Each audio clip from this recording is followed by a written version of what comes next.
My close friend wanted me to do a video about the Donald versus the Trump. But he can go fuck himself. Now if you can't tell by the tone of my voice or the length of my penis, I am indeed intoxicated. My movie review video was such a success that I'm gonna do another one. Now if you could wait a second or two while I find a shit movie from the 80s, that would be fucking great. And go to the store to get some coke. Enter operation. Get the coke. I found this sign on the way to the store. I also made my way to the store. The sign wanted me to do 40 kilometers an hour. I told it to go fuck itself. The store closed an hour earlier than I thought it would. I was 2 minutes too late. The pizza place closed at that exact time too.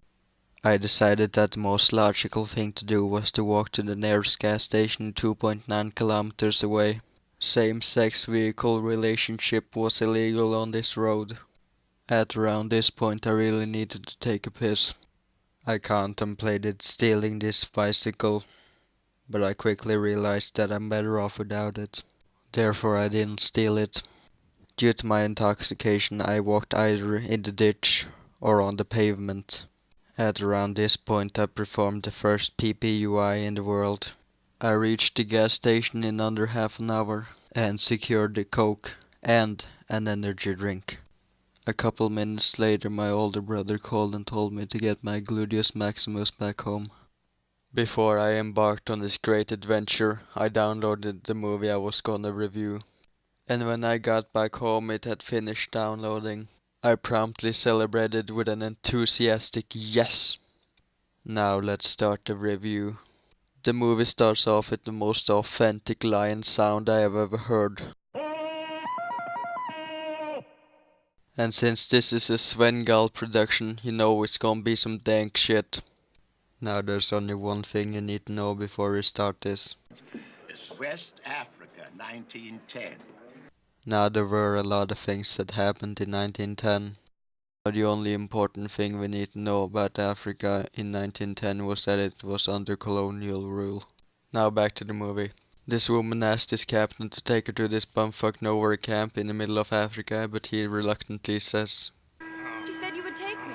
he changes his mind when he gets the money. This guy gives her that I want that booty face. Gotta make her wet again.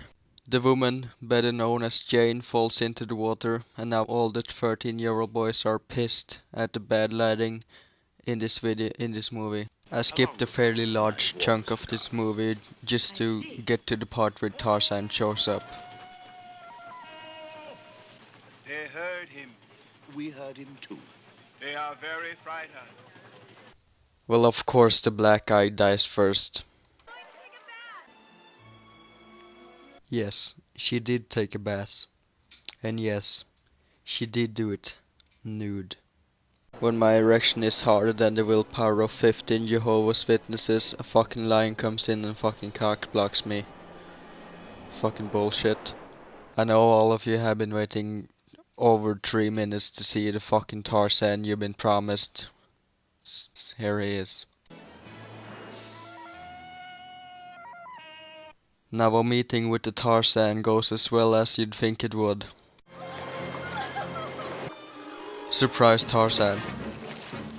I have no idea what happens here. Harambe rolls up in his new ride. Close your eyes. Did you wet that? There, that's it. We'll make it better. You're just a man. I've never touched a man before. Now don't you fucking dare. You did not, you saw. It's nice. You're a whore. I'm still a virgin. I don't fucking believe you.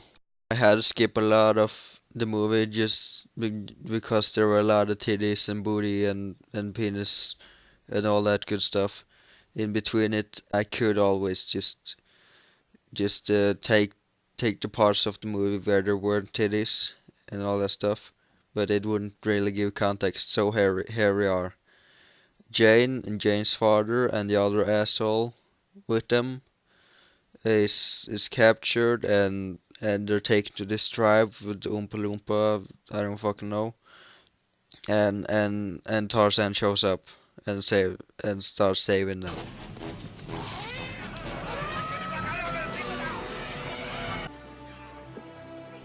Now these guys don't fuck around. Damn. Tarzan shows up and fights this guy, and Tarzan wins. And then they all lived happily ever after, while topless. Now this is a shit movie, but the titties make up for it. 9 out of 10.